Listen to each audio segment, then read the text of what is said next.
Assalamualaikum warahmatullahi wabarakatuh. Selamat malam semua sobat net dimanapun kalian berada. Dari Sabang sampai Merauke, dari Miangas sampai Pulau Rote. Jumpa lagi dengan saya Ferry di channel Pos Kamblingku, Politik, Sosial, Keamanan, Lingkungan, dan Hukum. Pada video-video sebelumnya saya membahas beberapa kasus hukum. Nah, untuk video saya malam hari ini, saya akan coba membahas tentang situasi politik tanah air. Kan lagi hangat-hangatnya nih. Lagi hangat-hangatnya situasi politik menjelang Pilpres 2024. Kalau nggak salah, menurut jadwal KPU, pemungutan suara presiden dan wakil presiden itu akan dilaksanakan pada tanggal 14 Februari 2024. Artinya di sini tinggal menghitung hari ya. Sekarang September, Oktober, November, Desember, Januari, Februari. Waktu yang tersisa kurang lebih 5 bulan lagi. Pendaftaran bakal calon presiden dan bakal calon wakil presiden juga itu tinggal menghitung hari. Kalau tidak salah rencananya dalam jadwal KPU pendaftaran dibuka itu di bulan Oktober, tanggal 10 kalau tidak salah. Bahkan rencananya jadwal pembukaan pendaftaran baca pres dan baca wapres ini dipercepat. Tapi sampai sekarang belum final, jadi kita masih mengacu pada jadwal sebelumnya, yaitu pendaftaran baca pres dan baca wapres yang diusung oleh partai-partai itu dibuka di awal bulan Oktober sampai kalau tidak salah November ya. Nah, yang menarik bagi saya adalah menjelang Pilpres ini itu partai-partai saling tarik-menarik untuk membentuk sebuah koalisi. Dan sampai dengan hari ini sudah mengerucut koalisi partai yang ada itu menjadi 3 poros. Poros yang pertama itu koalisi partai yang mengusung Anies Baswedan beserta pasangannya, bakal calon wakil presidennya itu Muhaimin Iskandar atau akrab biasa dipanggil dengan Caimin. Koalisi yang mengusung Anies ini terdiri dari 3 partai, yakni Partai Nasdem, PKB, dan PKS. Yang kedua adalah koalisi partai yang mengusung Prabowo Subianto. Nah, sampai sekarang koalisi yang mengusung Prabowo Subianto ini belum ada siapa yang akan mendampingi Prabowo sebagai bakal calon wakil presidennya. Lalu yang ketiga itu koalisi yang mengusung Ganjar Pranowo. Oh ya, tadi koalisi yang mendukung Prabowo itu kalau tidak salah ada Partai Gerindra, ada Partai Golkar, ada PAN, juga ada Partai Bulan Bintang, dan Partai Gelora. Nah, sampai hari ini koalisi pendukung Ganjar Pranowo itu ada PDI Perjuangan, Partai Persatuan Pembangunan atau P3, dan Perindo. 3 partai ya. Nah, koalisi ini sudah mengerucut nih. Porosnya ini sudah mengerucut menjadi 3 poros. Nah, saya akan coba mengulas satu persatu. Yang pertama itu koalisi yang mengusung Anies Baswedan dan Caimin. Namanya kalau tidak salah Koalisi Perubahan. Koalisi Perubahan untuk Persatuan. Nah, awal koalisi ini terbentuk itu kira-kira di bulan Maret tanggal 24 di Sekretariat Koalisi Perubahan. Awal terbentuknya koalisi ini, masing-masing partai koalisi melalui ketua umumnya mereka menandatangani piagam kesepakatan. Nah, waktu awal terbentuknya koalisi ini, yang menandatangani piagam kesepakatan itu ada Partai Nasdem, Partai Demokrat, dan PKS. Waktu itu belum masuk PKB.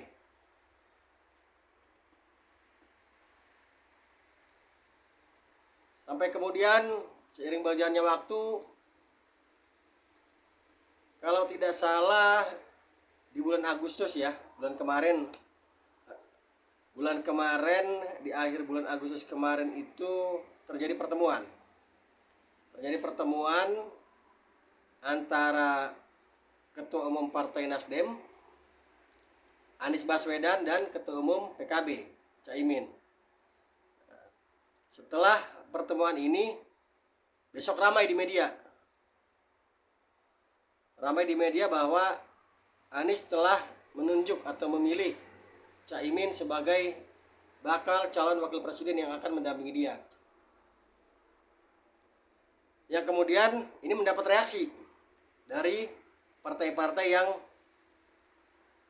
berada di dalam barisan Koalisi Perubahan untuk Persatuan, terutama Partai Demokrat.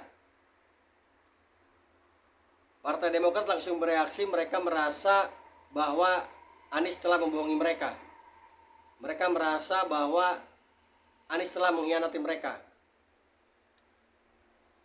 Sehingga Ketua Umum Partai Demokrat Agus Harimurti Yudhoyono atau disingkat AHY dan Ketua Majelis Tinggi Partai Demokrat Susilo Bambang Yudhoyono atau disingkat SBY itu mengungkapkan kecewaan mereka. Lalu kemudian viral surat yang ditulis tangan oleh Anies, yang isi dalam surat itu meminang atau melamar AHY sebagai bacawa presnya Anies. Namun setelah pertemuan antara Ketua Umum Partai Nasdem dengan Anies dan Caimin, keluarlah nama Caimin sebagai orang yang dipilih Anies untuk menjadi bacawa presnya. Nah, dari sini AHY merasa beserta Demokrat bahwa Anies sudah kasih PHP. Yang awalnya mereka sangat yakin bahwa AHY akan menjadi bakal calon wakil presiden Anies, ternyata harapannya sudah sirna, sudah pudar setelah pertemuan 3 tokoh tadi. Nah, ini ramai nih. Sampai kemudian kalau tidak salah di awal September ya. Kalau tidak salah di awal September tanggal 1 itu Demokrat, Sekretaris Majelis Tinggi Partai Demokrat yaitu Andi Malarangeng secara resmi menyatakan bahwa Demokrat keluar dari barisan Koalisi Perubahan untuk Persatuan.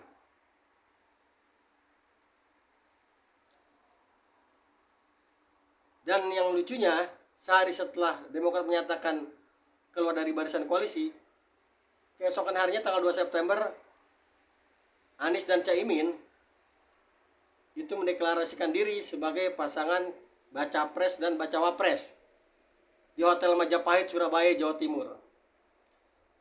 Yang mana acara ini dihadiri oleh para petinggi Partai Nasdem beserta kadernya dan para petinggi PKB beserta kadernya. Untuk PKS sendiri, saat acara deklarasi Anies Caimin ini, para petingginya atau orang yang mewakili PKS tidak hadir sama sekali. Ini yang kemudian kurang lebih seminggu setelah deklarasi menyebabkan Anies dan Caimin berkunjung ke DPP PKS. Tapi hasil kunjungan Anies dan Caimin ke DPP PKS itu juga ternyata membuahkan hasil yang positif. Kenapa saya katakan demikian?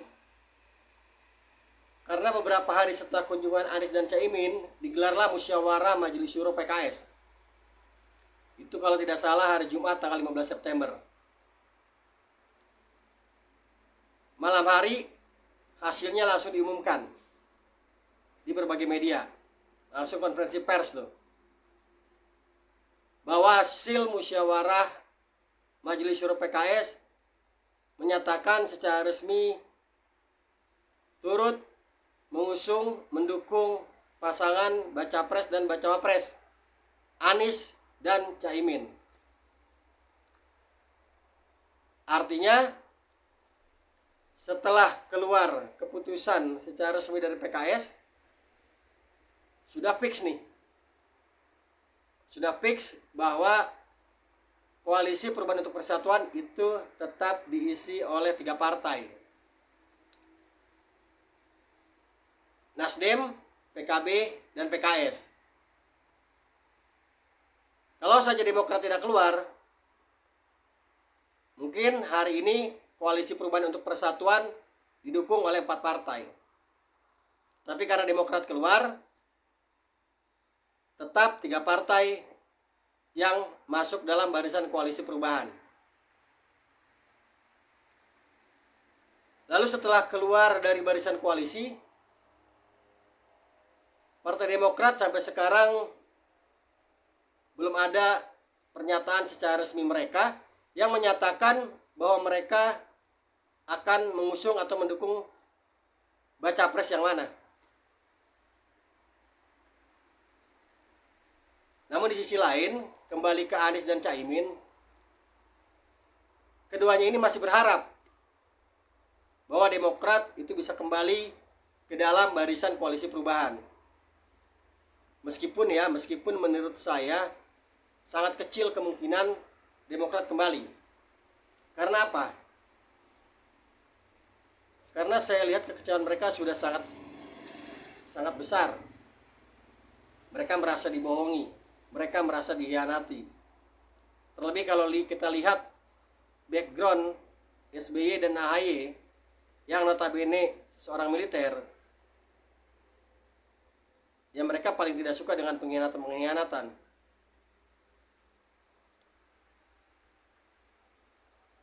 Lalu kemudian yang kedua juga yang saya baca, bergabungnya Demokrat ke dalam Koalisi Perubahan untuk Persatuan itu juga kan semata-mata untuk menggolkan kepentingan mereka. Kepentingan mereka apa? Kepentingan mereka adalah menjadikan AHY sebagai bacawa presnya Anies Baswedan. Nah, ketika kepentingan mereka itu tidak terrealisasi, saya pikir mereka juga menganggap percuma juga untuk tetap bertahan di dalam Koalisi Perubahan ini, sehingga itulah yang menyebabkan mereka keluar. Jadi sekali lagi, menurut pandangan saya, sangat-sangat kecil kemungkinan Demokrat akan kembali masuk ke dalam barisan Koalisi Perubahan. Nah, sekarang coba kita lihat ya, kekuatan Koalisi Perubahan apabila ditinjau dari jumlah kursi di DPR yang dimiliki oleh partai-partai yang berada di dalam barisan Koalisi Perubahan.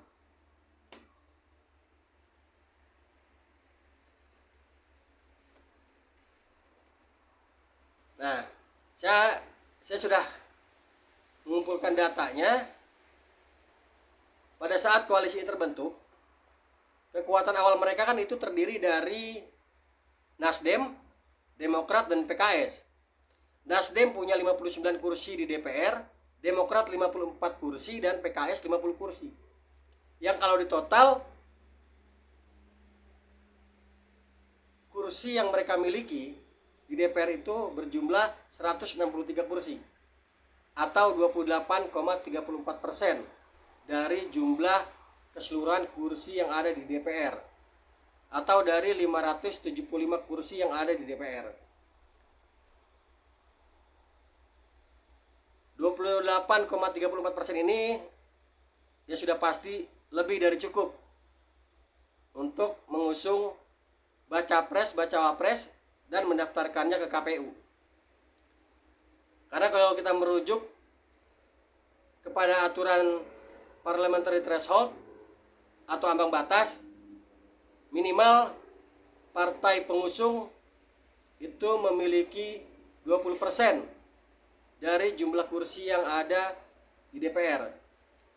Jadi kalau dalam satu koalisi itu ketika digabung mereka sudah memiliki 20% kursi yang ada di DPR dari total jumlah kursi di DPR, itu artinya mereka bisa mengusung.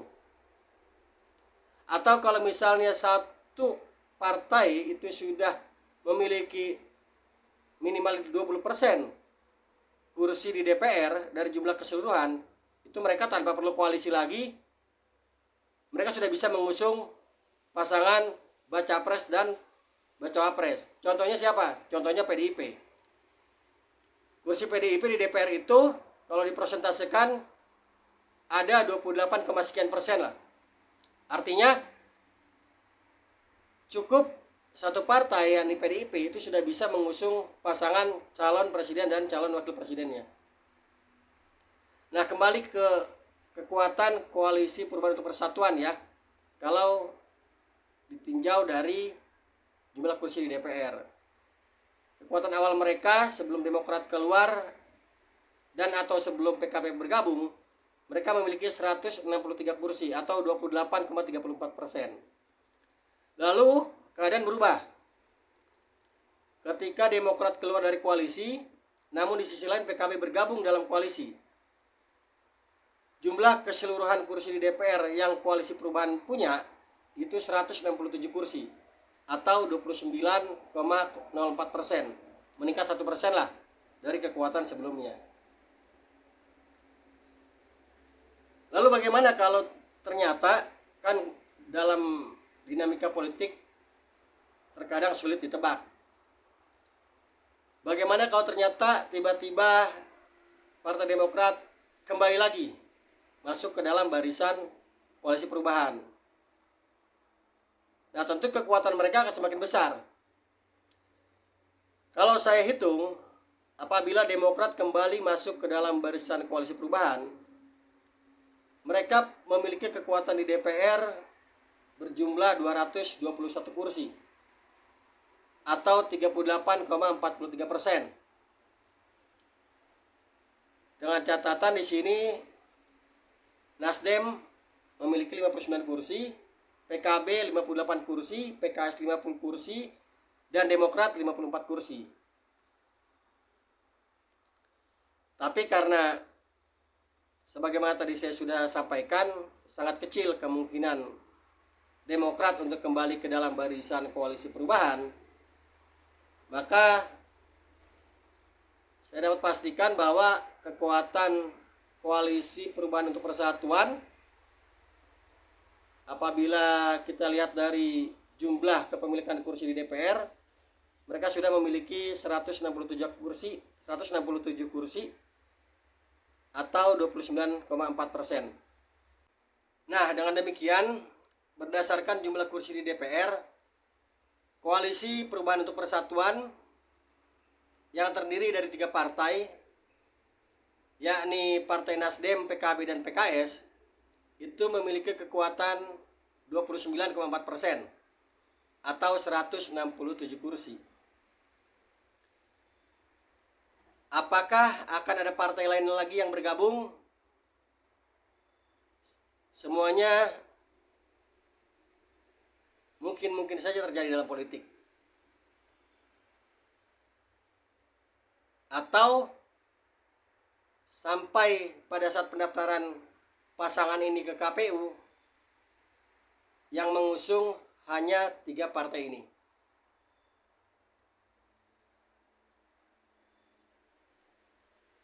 Pokoknya kita ikuti terus saja perkembangan politik tanah air.